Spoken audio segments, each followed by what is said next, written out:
Cop Talk is brought to you by Good Greek Moving and Storage, your total relocation solution.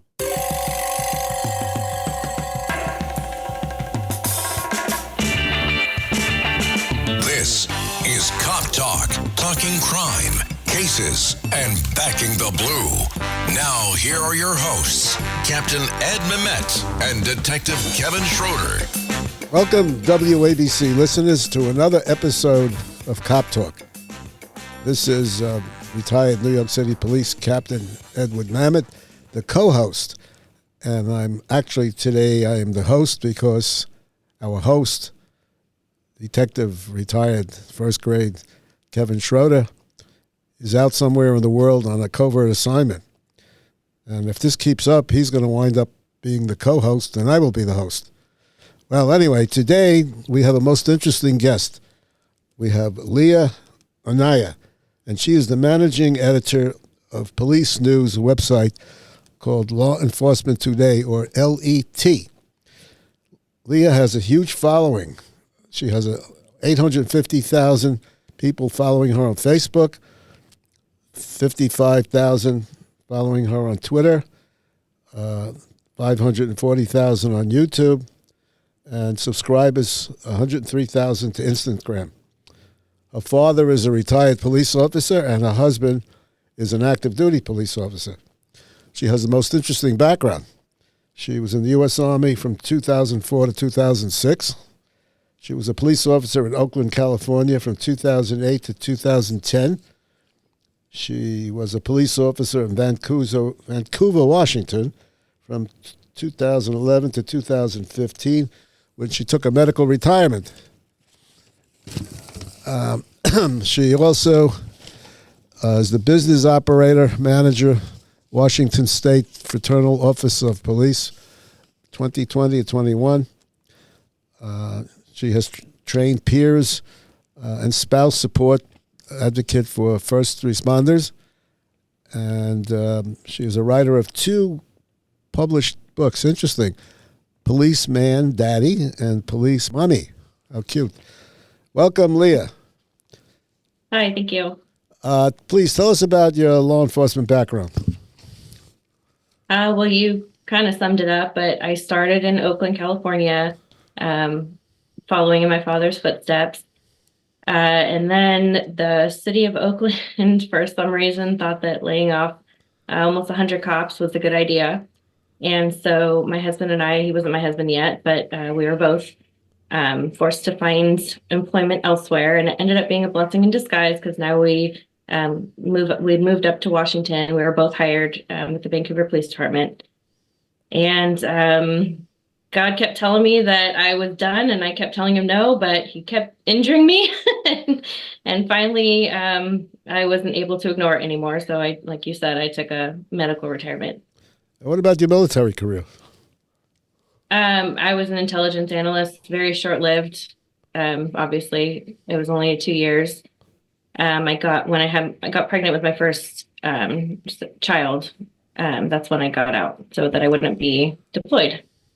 Wow. Now, your writing career, you've been writing books, children's law books. Can you tell us about that? Yeah, it's just my son. My husband's still an active police officer, and three of my children, but one of them's a teenager, so he's hardly here anyways. But the 2 younger ones, they miss their dad all the time. And one day, I don't even know why, I just told them a story. And my younger son in particular is obsessed with all things law enforcement. And so I told him a story about a boy watching his daddy get ready for work. And I was like, that's kind of cute. I might make that into a book. My husband encouraged me to, there's a publisher we know, so we reached out. And then my daughter said, well, what about me? And what about a girl cop? And so that's how Police Officer Mommy got born. Well, how are the sales going? I don't do a ton of marketing, but they're okay. Every once in a while, we'll get a random spike. I think usually when there's an event and it's mentioned, there'll be a random spike in sales, but it's okay. Well, I think you want to tell our listening audience the titles. Perhaps someone is interested in buying one of those books. Yeah, the boy one with the little boy and the male police officer is called Policeman Daddy. And then the girl one with the little girl and the female officer is Police Officer Mommy. And who is the publisher?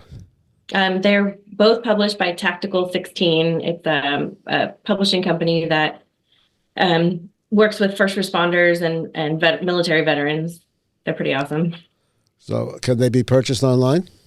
They can be purchased at Tactical 16's website or on Amazon, of course, like everything else. Now, getting back to law enforcement today, what do you see are the worst problems in law enforcement? I think the first or the worst by far is the fact that all the officers out there, when they get into situations that normally seem pretty black and white, they're having to second guess themselves because they're just afraid of what are going to be the repercussions. I mean, of course, forever we've been wanting to follow law, follow policy, honor people's rights, and that kind of thing. But now, if they do make a mistake, it's not just, oh shoot, this is a learning experience. I really need to work on whatever mistake I made. No, now they're worried. Well, am I going to be arrested? Well, am I going to be personally sued? Is my family going to lose our home because I made a mistake? Because of all these, prosecutors out there, they're more concerned about dealing with police officers than they are with actual criminals. And so that's the number one problem. The second problem I see right now is training, specifically in states like mine who are led by a specific side of the political aisle. They don't necessarily believe in training officers for reality anymore. And so we're seeing these officers that are just leaving the academy. They're afraid to go hands-on. They're afraid to do their job and they don't know how to do their jobs because in the academy, they're handing them, here's the scenario, this is what's going to happen. You don't have to think on your feet anymore. You don't have to, quickly decide what's going to happen. You don't have to quickly decide what your use of force level is going to be. They're handing you everything. All the information that you need is given to you. No one tells them no in the academy. So they get out on the streets and they say, can you sit on the curb for me? And they say no or F off or whatever. And they're like, oh, now what do I do? In the academy, they all listen to me, but now I don't know what to do anymore. And so the FTOs are getting them straight out of the academy, and they're basically, their job has changed from guiding them into department policy to change now to just complete training them how to be a real cop in the real world. So that's a huge problem. Do you find this as a national problem or just local where you are? I have found it in several states across the country. And of course, I can speak more for where I am in Washington because I see it more. But I do pay attention to stories coming out of states across the nation. So I've seen it in a lot of states. Well, you're on the West Coast, right? I sure am. Which is called the left coast. It is called that, yes. And, policing is quite different between East and West. There's an old adage about firearms shootings. They said that in the West Coast, you shoot the people to death, and on the East Coast, we talk them to death. because hostage negotiation is a big thing in the East. So does the West Coast still have that kind of, that image of shoot first and talk later? The Wild West image. Well, I mean, maybe they did at one point, but now, like I said, a lot of cops are just like second guessing everything they do. And so it's hard to have that, which I mean, great. Of course, we don't want to shoot if not necessary, but at the same time, we definitely want to protect ourselves, the other officers, and the innocent civilians. Yeah, well, one of the problems we have here in New York State and New York City is a qualified immunity. Have you experienced problems with that in other jurisdictions? Because that is a Supreme Court decision that affects every law enforcement agency in the country. And here in New York, the state and the city has taken that away as a defense for police officers who are being sued, even though it is a Supreme Court decision. In other words, they can't override the Supreme Court decision, but they're just not enforcing or using that as a defense in lawsuits. Do you have that problem? Do you see that problem in other jurisdictions? They did try that here in Washington State. I think it was two legislative sessions ago. It didn't go anywhere, but that doesn't mean it's not coming back. I do believe that they will try to go after it again. And I think it was Colorado a few years ago who also took qualified immunity from their officers, or tried to. I can't remember don't quote me, I can't remember the exact outcome of that, but I know that that they're trying to go after it. And the problem is people don't understand what it really is. It doesn't mean, officers can just go out and do whatever they want. Oh, I feel like, this person pissed me off today, so I'm gonna, whatever they think. It's not what they think. It's really meant to protect the good officers. And I know you've heard that statement, no one hates a bad cop more than a good cop. And that's true, because they ruin things. Like cops do deserve qualified immunity, but if there's a bad cop that takes advantage of it, of course, let's get that cop out of there. But yes, I have seen it, and I'm sure we'll see it come up here again. And next year we have a longer session for our legislature, so I'm sure it'll come back. Well, here in New York, it's a great inhibiting thing, because the police officers feel that if they do something wrong, and even if they're acting in good faith, which qualified immunity is for, the city of New York and the state of New York will not use that defense in a lawsuit. So, it's a problem. And that is holding the cops back from doing what they really should be doing. They're becoming more reactive than proactive. So right. Are you finding that in your research? Yes, a lot less proactivity. Because if you look at it, when people, and the media is a big culprit of doing this, they'll say, oh, it was just a routine traffic stop, or, oh, they only pulled them over for, registration tabs, and then it turned into a shooting. Well, obviously the officer didn't shoot them because they had expired registration. It escalated to a point where the officer needed to use that. And that's where, you're seeing places like New York, where their staffing levels are plummeting. Well, I wonder why, when they're not going to get the legal backup that they deserve when things like that do happen and they are acting in good faith. That becomes an issue. Hey, it's the Good Greek Spiro, and I have some exciting news. Good Greek has been awarded National Mover of the Year. You've trusted the Good Greek for decades with your family's moving and storage needs. Now Good Greek is proud to be the nation's top mover. So when it's time for you to move across town or across the country, trust America's best mover, Good Greek. Go to goodgreek.com for Good Greek, the National Mover of the Year.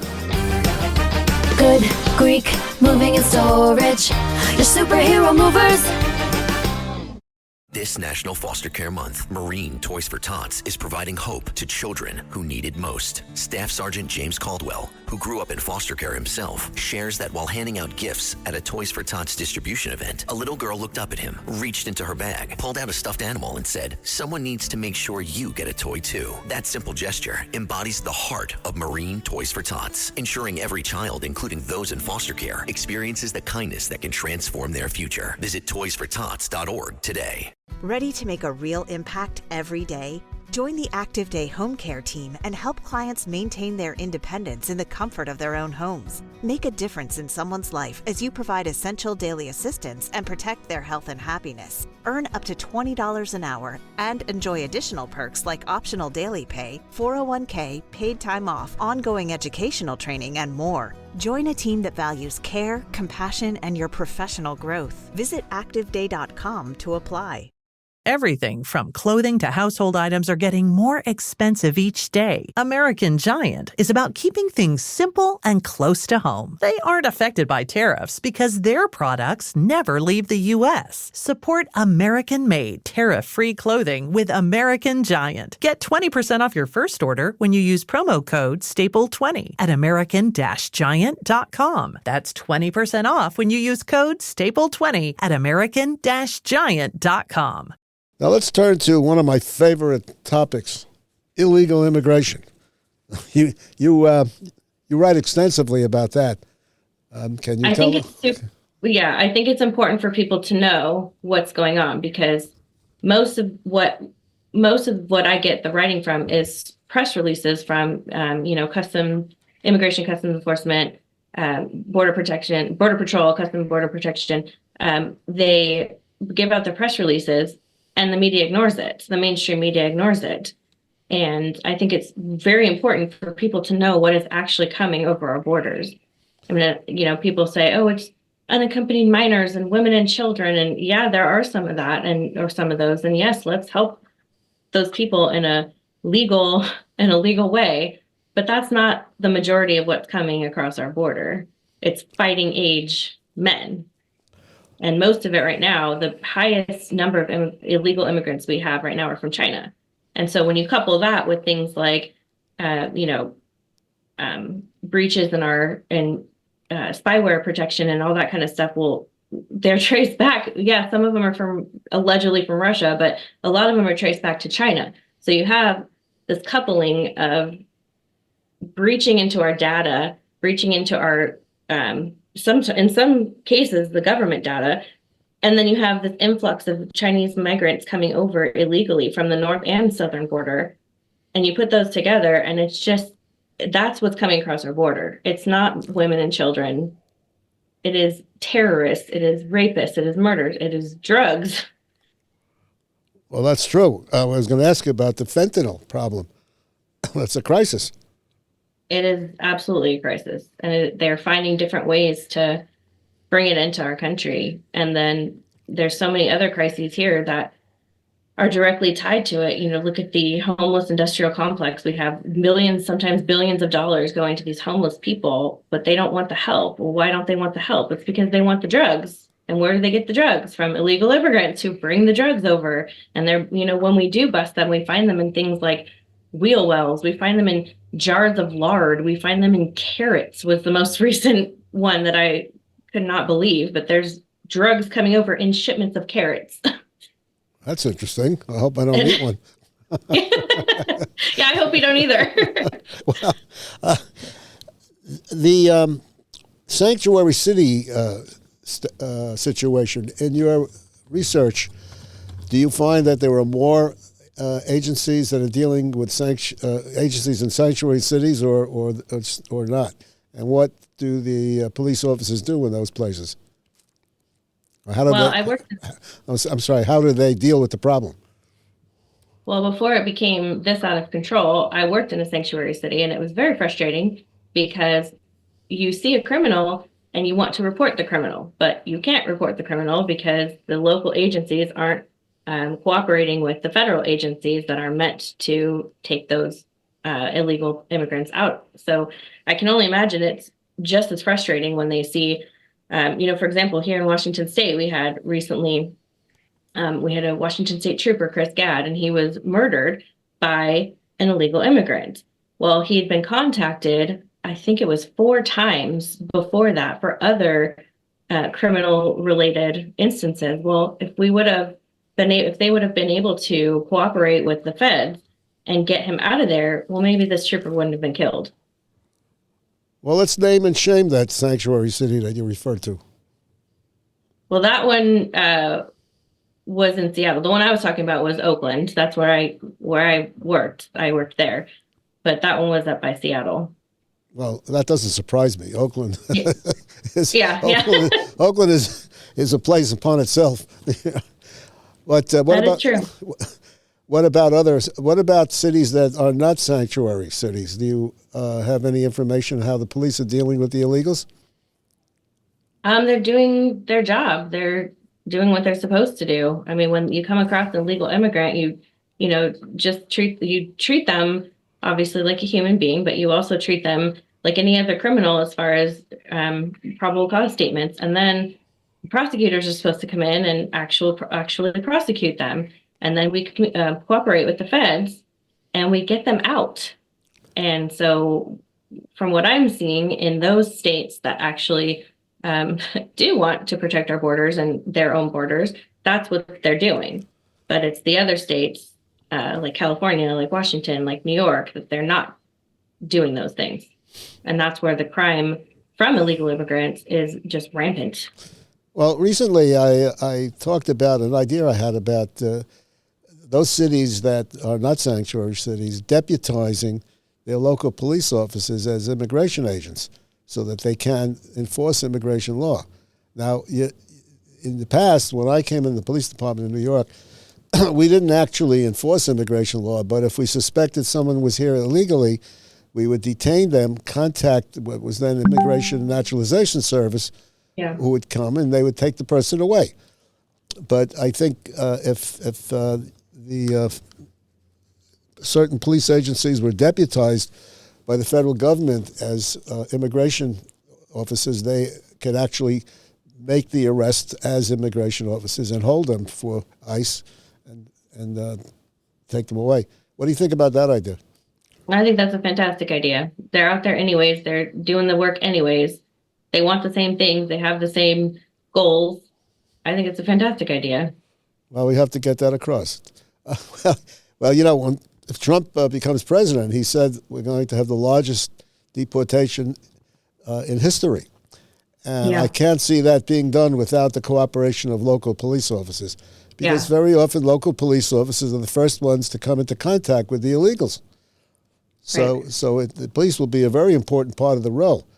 And certainly we don't want to have the police act like they did, in Nazi Germany and back then, where they actually, were just rounding up people who they didn't like. I mean, we have to do this in a humane way, but I don't see why it can't be done as long as, the police have the power to do that. Not to grab people off the street randomly, but if you come in contact with somebody from, let's say, in a traffic stop, and you suspect that they're illegal, and you detain them. So that's the way I see things. That if someone comes to the attention of the police, that's how they would work it. What do you think about that? I think that's great. I totally agree. It's a real fine line. We still have to honor that people do have constitutional rights, and we definitely don't want to step all over those. I mean, there's trust between police and the community is pretty low in a lot of places right now, and for some of it is warranted and some of it is absolutely not. But if we started doing things like you're saying, just rounding people up, I think you're illegal, get out of here, that would have some strong implications and some real bad ramifications. But I think that if you come in contact, which is how it should have been all along, if you come in contact with somebody who is a criminal or who is doing a criminal act to warrant the police contact, well, let's do something about that. Let's not leave them here and contact them 4 more times and then let them be the murderer of a police officer or any other. Well, that's how it used to be in New York City before the 1980s. In the 1980s, our mayor, Edward Koch, he told the police no longer could we do that. And the policy of the police getting involved in immigration matters was stopped, and it's never been changed. So there is a history in the New York City Police Department and probably other agencies of doing what was done. So I think we have to get back to that. Now, you also write extensively about fentanyl. What can you tell us about that?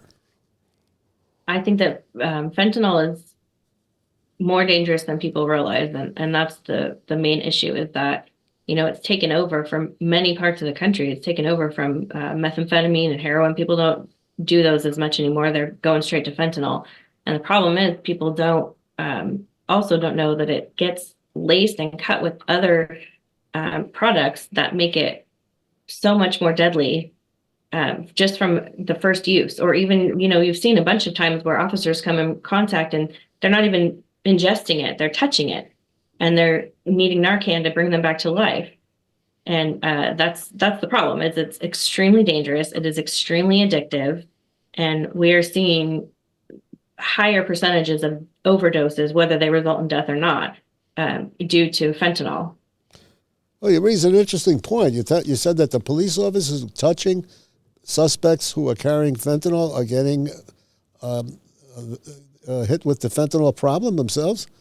Well, when they arrest them and then they're going through their stuff, a lot of instances they'll touch whatever they're arresting them for, or they'll be doing their searches and they'll find drugs on them and they'll touch them, or they'll take a breath and they'll just breathe it in, and then they pass out and they're almost dead. I don't remember what state it was, but one of them recently has died. But the other ones, it was. Wow, that's really. I never heard that one before. It's dangerous. It's a very dangerous drug, and people just do not realize how dangerous it is. Yeah, well, every police agency should warn their police officers about that. I haven't heard that. Mm.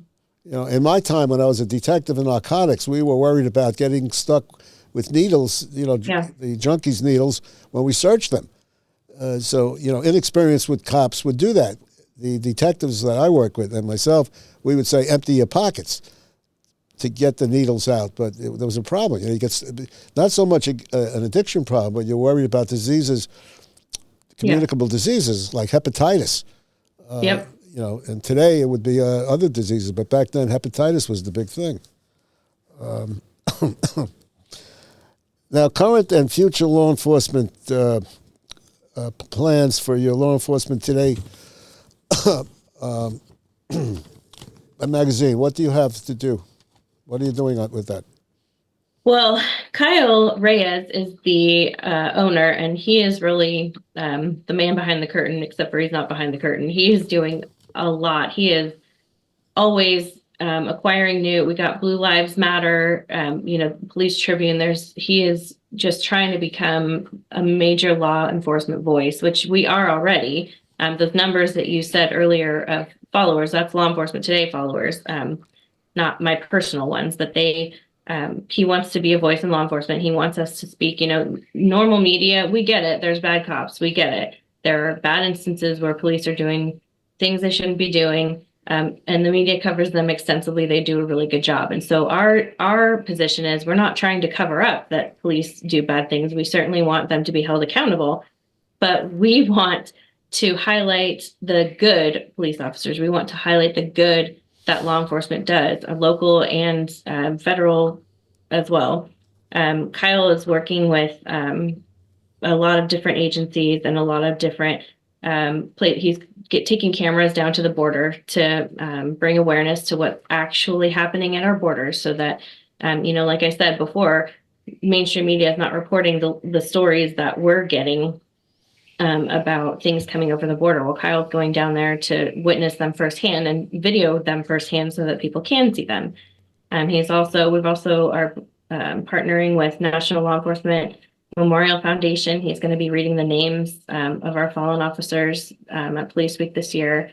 We're trying to bring partnerships with places or organizations like Billy Graham Evangelistic Association. They have a first responders ministry now. We're trying to partner with them. We work with Concerns of Police Survivors. I've worked with Navigators before.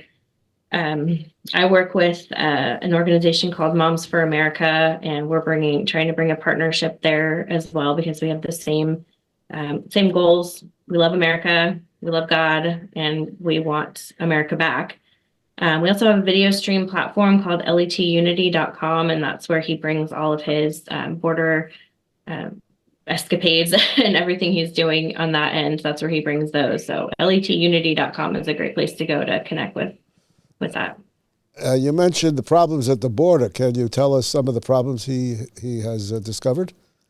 Well, just the things like, people crossing illegally, obviously, cutting razor wire. He's gone to Texas quite a few times and seen things like that.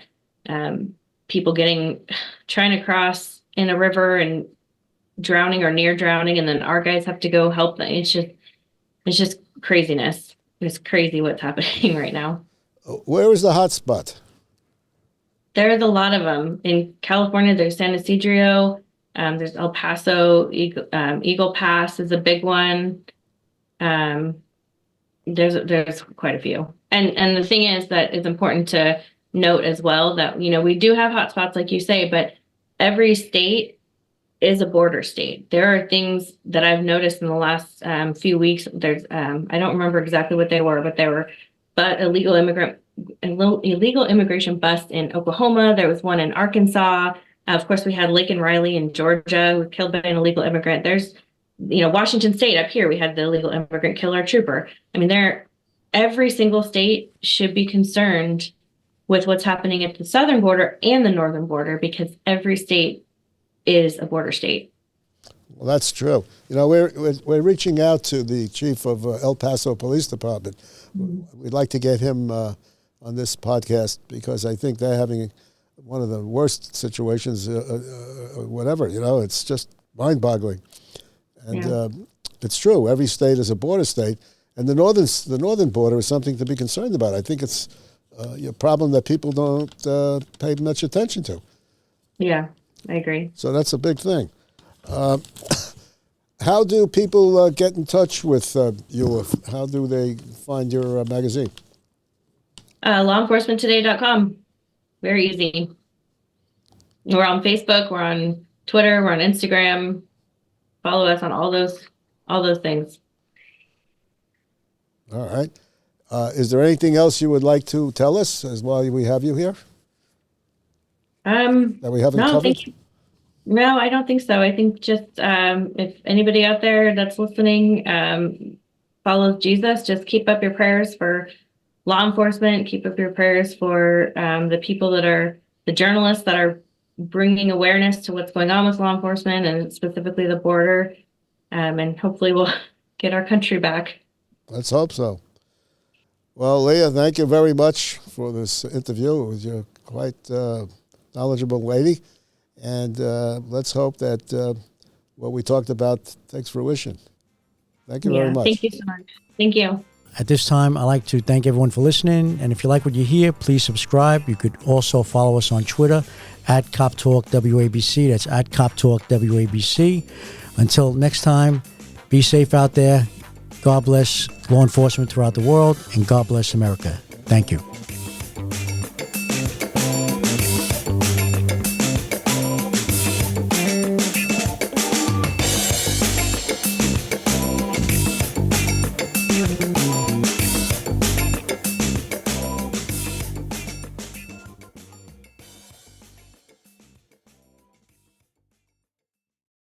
Hello, folks. Larry Kudlow here. Pay attention, because China is leading the largest anti-American alliance since World War II. One that's already dumped U.S. bonds, grabbed 43 million acres of our farmland, and is plotting to dethrone the dollar. That's why IRA and 401k savers are protecting their savings with gold. Please go to freegoldguide.com/Kudlow or just call 800-621-3908 for your free gold guide on how to protect your wealth with gold 100% tax-free.